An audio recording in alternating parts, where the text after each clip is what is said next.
الحمد للہ رب العالمین والصلاة والسلام علی سید المرسلین اما بعد فاعوذ باللہ من الشیطان الرجیم بسم اللہ الرحمن الرحیم الصلاة والسلام علیک یا رسول اللہ وعلی آلک واصحابک یا حبیب اللہ الصلاة والسلام علیک یا نبی اللہ وعلی آلک واصحابک یا نور اللہ۔ آج ایک بڑا ہی عجیب و غریب بھی اور دردناک واقعہ بھی ہے۔ نبی پاک علیہ الصلوۃ والسلام سے ہم سب کو بے انتہا محبت ہے اور یہ ایمان کی جان ہے۔ نبی پاک سے محبت نہیں تو ایمان بھی کمپلیٹ نہیں ہوتا، اور جب نبی پاک علیہ الصلوۃ والسلام کو تکلیف پہنچے یا نبی پاک علیہ الصلوۃ والسلام کو کسی طرح کی کوئی ایذا پہنچے تو یقیناً جب امتی اس کو پڑھتا ہے، سنتا ہے تو دل پر بھی تکلیف ہوتی ہے۔ ایک ایسا ہی واقعہ جس میں ہمارے آقا علیہ الصلوۃ والسلام کو تکلیف پہنچائی گئی، نبی پاک علیہ الصلوۃ والسلام پر جادو کیا گیا۔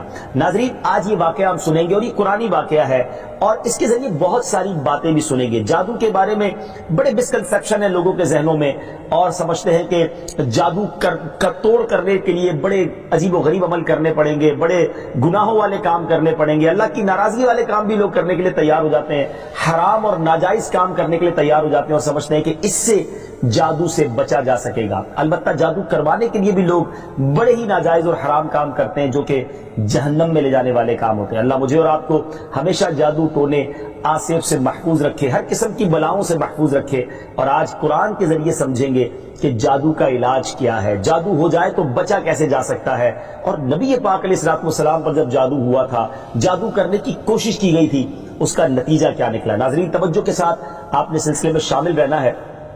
روایت یہ ہے کہ لبید بن عاصم یہودی اور اس کی بیٹیوں نے نبی پاک علیہ الصلوۃ والسلام پر جادو کر دیا، جس کا اثر پیارے آقا علیہ الصلوۃ والسلام کے جسم پر نمودار ہوا۔ طبیعت شریف جو ہے وہ کچھ ناساز ہونے لگی، آپ کے قلب، آپ کی عقل مبارک اور آپ کے اعتقادات پر کوئی اثر نہ ہوا، صحت مبارک پر تھوڑا سا اثر ہوا۔ چند روز بعد حضرت جبریل امین بارگاہ رسالت میں حاضر ہوئے اور عرض کی، یا رسول اللہ صلی اللہ علیہ وسلم، ایک یہودی نے آپ صلی اللہ علیہ وسلم پر جادو کر دیا ہے، اور جادو کا جو سامان ہے وہ فلاں کنویں میں ایک پتھر کے نیچے دبا ہوا ہے۔ سرور کائنات علیہ الصلوۃ والسلام نے حضرت علی مولا کائنات شیر خدا کرم اللہ تعالی وجہ الکریم کو بھیجا۔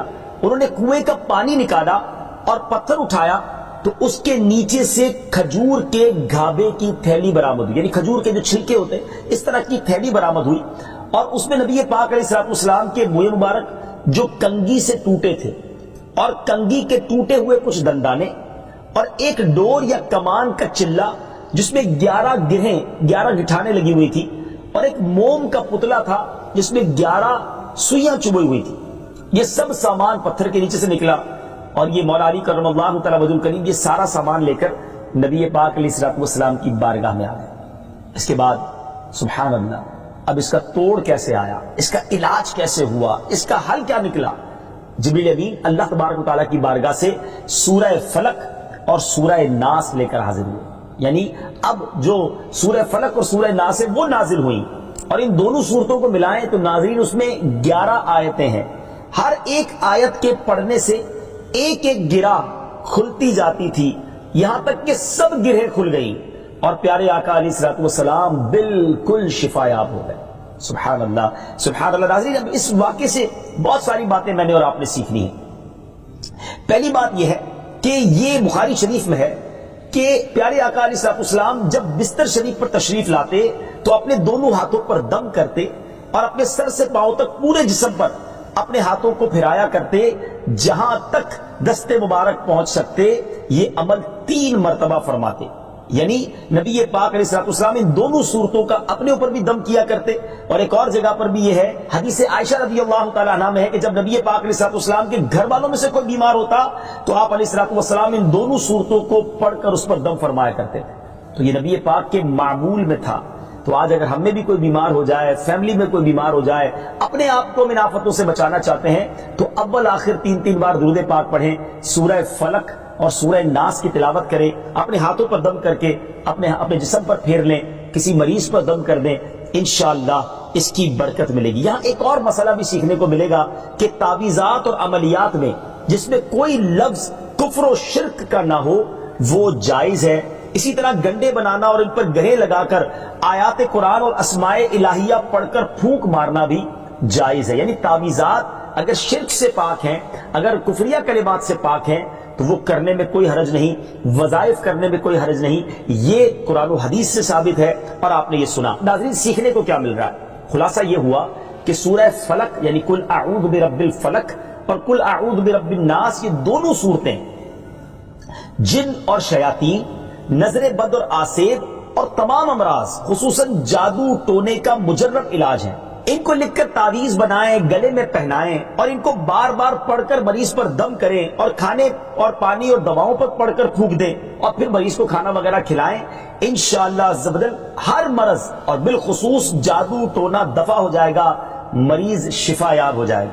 اسی طرح قرآن مجید کی دوسری تمام صورتوں کی خصوصی خواص ہیں جن کو بہت خوبصورت کتاب جنتی زیور ہے اس میں بھی آپ پڑھ سکتے ہیں ناظرین۔ اسی طرح ہمیں چاہیے کہ قرآن پاک کی تلاوت کرتے رہیں، قرآن پاک کی ہر حرف میں شفا ہے، برکتیں ہیں، اور آج خاص طور پہ ہمارے ناظرین کو گویا وظیفہ، قرآنی وظیفہ مل رہا ہے۔ بہت سارے ناظرین یہ گزارش کرتے ہیں کہ ہمیں کوئی وظیفہ بتایا جائے، تو دیکھیں آج تو قرآن کے ذریعے، اور وہ وظیفہ جو نبی پاک کو رب کی طرف سے عطا ہوا، پیارے آقا علیہ الصلوۃ والسلام کو بھی شفا نصیب ہوئی، تو ہمیں ضرور اس کو اپنانا چاہیے۔ ناظرین اس سے پہلے کہ میں مزید اس معاملے میں آگے بڑھوں، میں چاہتا ہوں کہ دونوں صورتوں کی تلاوت اور اس کا ترجمہ پہلے سن لیتے ہیں اور پھر مزید اس بارے میں بات کرتے ہیں کہ اس حیرت انگیز واقعے سے مجھے اور آپ کو مزید کیا سیکھنے کو ملتا ہے۔ پہلے سورہ فلق کی تلاوت ہوگی، سورہ ناس کی تلاوت ہوگی۔ میں یہاں ایک اور بات بھی کہنا چاہوں گا، کچھ لوگ یہ کہتے ہیں جناب ہم وظیفہ کرتے ہیں اثر نہیں ہوتا، برکت نہیں ملتی۔ پہلے یہ چیک کر لیں کہ آپ کے مخارج ٹھیک ہیں، آپ تلاوت صحیح مخارج کے ساتھ کرتے ہیں۔ تو اب جو تلاوت آپ سنیں گے نا تو اس میں یہ بھی چیک کر لیں کہ آپ کیا اسی طرح کے تلفظ کے ساتھ پڑھتے ہیں، اور اگر مسٹیک کر رہے ہیں تو قرآن پاک صحیح طریقے سے پڑھیے، پھر دیکھیے اس کی کیسی برکتیں ملتی ہیں۔ آئیے سورہ فلق اور سورہ ناس کی تلاوت اور اس کا ترجمہ۔ قل اعوذ برب الفلق من شر ما خلق ومن شر غاسق اذا وقب ومن شر النفاثات في العقد ومن شر حاسد اذا حسد۔ تم فرماؤ میں اس کی پناہ لیتا ہوں جو صبح کا پیدا کرنے والا ہے، اس کی سب مخلوق کے شر سے، اور اندھیری ڈالنے والے کے شر سے جب وہ ڈوبے، اور ان عورتوں کے شر سے جو گروہ میں پھونکتی ہیں، اور حسد والے کے شر سے جب وہ مجھ سے جلے۔ قل اعوذ برب الناس ملک الناس الہ الناس من شر الوسواس الخناس الذي يوسوس في صدور الناس من الجنة والناس۔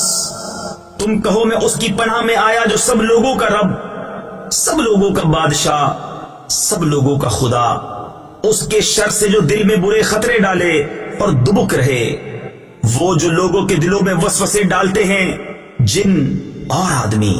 ناظرین سورہ فلق اور سورہ ناس کے بے شمار فضائل و برکات ہیں۔ ایک اور حدیث پاک سنیے، حضرت عبداللہ بن خبیب رضی اللہ تعالیٰ عنہ فرماتے ہیں کہ ہم پر ہلکی بارش ہوئی اور اس وقت اندھیرا چھایا ہوا تھا، اور ہم پیارے آقا علیہ الصلوۃ والسلام کا انتظار کر رہے تھے کہ وہ آ کر ہمیں نماز پڑھائیں۔ پھر نبی پاک علیہ الصلوۃ والسلام ہمیں نماز پڑھانے کے لیے تشریف لائے اور ارشاد فرمایا پڑھو۔ میں نے عرض کی کیا پڑھوں؟ ارشاد فرمایا صبح و شام 3 بار قل هو اللہ احد، قل اعوذ برب الفلق اور قل اعوذ برب الناس پڑھو، ان کی تلاوت کرنا تمہیں ہر بری چیز سے بچائے گا۔ چلیں ایک اور وظیفہ مل گیا، سورہ اخلاص کو بھی شامل کر لیں، تو صبح و شام پڑھیں تو انشاءاللہ بری آفتوں سے، مصیبتوں سے، جادو ٹونے سے، آسیب سے، ان طرح کی بلاؤں سے انشاءاللہ محفوظ رہیں گے۔ ناظرین یہاں کچھ مسائل بھی سیکھ لیتے ہیں۔ حضرت اسماء بنت امیس رضی اللہ تعالیٰ عنہ نے عرض کی یا رسول اللہ صلی اللہ تعالیٰ علیہ وسلم، جعفر کے بچوں کو جلد نظر ہوتی ہے، کیا مجھے اجازت ہے کہ ان کے لیے عمل کروں؟ نبی پاک علیہ الصلوۃ والسلام نے اجازت عطا فرمائی۔ تو سیکھنے کو یہ ملا کہ تعویذ اور عملیات جن میں کفر و شرک نہ ہو، کوئی کلمہ ناجائز نہ ہو، تو اس میں جو ہے وہ تعویذ کرنا، عمل کرنا جائز ہے، اور خاص کر وہ عمل جو آیات قرآنیہ سے کیے جائیں یا احادیث میں وارد ہوئے ہوں۔ اسی طرح چند مسائل بھی سیکھنے کو ملے. یہ دونوں صورتیں جو ہیں ان کے شان نزول سے ہمیں معلومات کیا ملتی ہیں. نمبر ایک، جادو اور اس کی تاثیر حق ہے. کچھ لوگ جادو کا انکار کر دیتے ہیں، یہ درست نہیں ہے.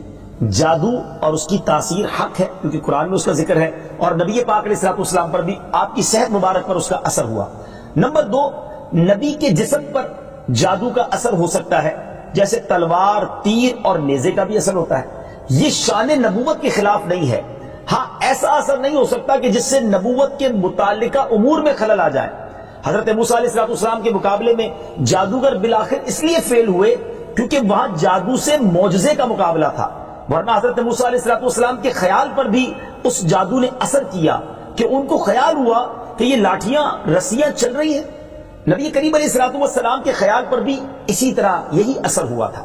نمبر تین، جادو کو دور کرنے میں سورہ فلق اور سورہ ناس کو خصوصی تاثیر حاصل ہے.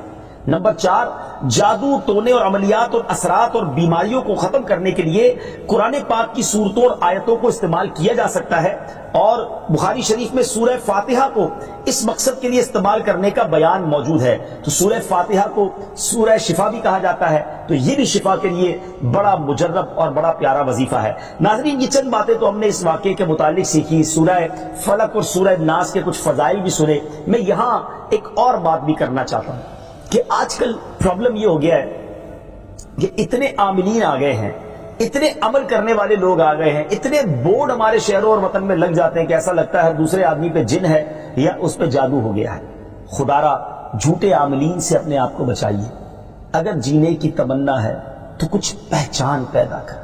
لوگوں کے گھر بک جاتے ہیں، لوگوں کی عزتیں پامال ہو جاتی ہیں، عجیب ماحول ہو گیا ہے. کچھ بد نصیب تو وہ ہیں جو کسی کو تباہ کرنے کے لیے جادو کروانے جاتے ہیں اور ہزاروں لاکھوں روپے خرچ کرتے ہیں اور پھر بیچارے کچھ جب بیمار ہو جاتے ہیں تو اپنا بعض اوقات ڈاکٹری مسئلہ ہوتا ہے، وہ بھی کسی عامل کے ہتھے چڑھ جاتے ہیں اور وہ کہتا ہے جناب آپ کے گھر میں بہت برا عمل ہوا ہے، فلاں جگہ کوئی چیز دبی ہوئی ہے اور اس کو اب سنبھالنے کے لیے، اس کو نکالنے کے لیے اتنے بکرے چاہیے، اتنے مرغے چاہیے، اتنے انڈے چاہیے، قبرستان میں یہ عمل کرنا ہوگا.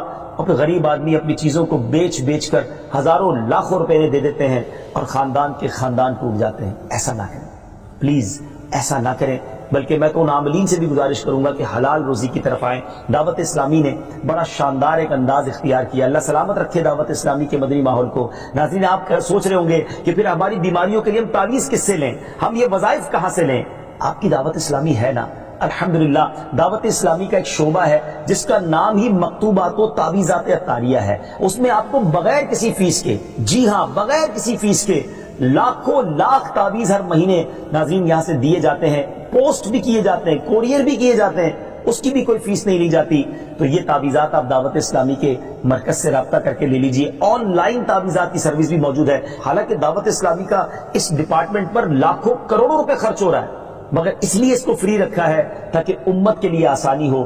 دکھیاری امت جو ہے ان کے مسائل حل ہو جائیں، نہ جانے کس کی دعا لگ جائے اور ہمارا بیڑا پار ہو جائے. ہاں، اس میں یہ ضرور میں کہوں گا کہ وہ لوگ جو یہ پروگرام دیکھ رہے ہیں اور ان کو لگتا ہے کہ میں اس شعبے کو سپورٹ کروں، دعوت اسلامی جس شعبے میں خرچ کر رہی ہے اور نہ جانے کتنے دکھیارے مسلمانوں کی دعائیں لے رہی ہے، تو اگر آپ دعوت اسلامی کے شعبہ تعویذات عطاریہ میں سپورٹ کرنا چاہتے ہیں، اپنا ڈونیشن دینا چاہتے ہیں، تو بھی ہم سے رابطہ کر لیجئے. لیکن پلیز ان جھوٹے عاملوں سے اپنے آپ کو بچائیے. اور مجھے جو ناظرین سن رہے ہیں، ہر بندے پر جادو نہیں ہوتا، ہر بندے پر جن نہیں آ جاتا، ہر بات میں وسوسہ نہ لایا کریں. وظائف پڑھ لیا کریں. صبح شام یہ وظیفہ ہمیں نبی پاک نے دے دیا ہے. صبح گھر سے پڑھ کر نکلے، شام گھر پر آ کر سونے سے پہلے پڑھ لے، آیت الکرسی سونے سے پہلے پڑھ لے. اللہ نے چاہا خیر آپ کا مقدر رہے گی. اور مزید ضرورت ہو تو دعوت اسلامی کے اس شعبے سے رابطہ کر لیں. میں امید کرتا ہوں کہ آج کے اس واقعے سے ہمیں یہ سیکھنے کو ملا کہ قرآنی وظائف کی کیا اہمیت ہے اور جائز وظائف کرنے میں، تعویذات کرنے میں کوئی حرج نہیں. آخری بات، نبی پاک علیہ السلام کو پتہ چل گیا،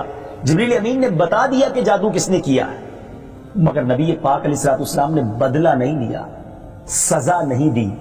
اس لبید بن عاصم کو، اس کی جو بچیاں تھیں، جو بھی لوگ تھے جادو کرنے والے، سب کو معاف کر دیا.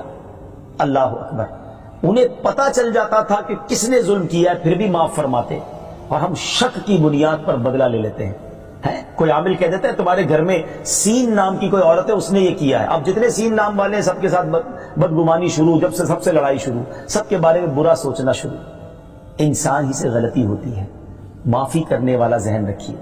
معاف کریں گے اللہ تعالیٰ آپ کو معاف کر دے گا. رحم کریں گے آپ پر رحم کیا جائے گا. اللہ مجھے اور آپ کو نبی پاک علیہ السلام کی اس مبارک سیرت سے سیکھنا نصیب فرمائے کہ اگر کسی سے غلطی ہو بھی گئی ہے, کسی نے ہمارا برا چاہا بھی ہے اور پتہ بھی چل گیا ہے, تو معاف کرنا اللہ کو بڑا پسند ہے. مشکل ضرور ہے, دل چاہتا ہے میں بھی بدلہ لوں, لیکن مزہ بھی تو یہی ہے نا کہ دل چاہ بھی رہا ہے, غلط بھی کیا ہے سامنے والے نے اور میں بدلہ لے بھی سکتا ہوں, پھر بھی اللہ کی رضا کے لیے معاف کر دیں اور اس نیت سے معاف کریں میرے مالک میں تیرے بندے کو معاف کر رہا ہوں, تو مجھ گناہگار کو معاف فرما دے. اللہ کریم ضرور کرم فرمائے اور یہی اسلام کی خوبصورتی ہے. اللہ مجھے اور آپ کو معافی اور درگزر کا ذہن نصیب فرمائے.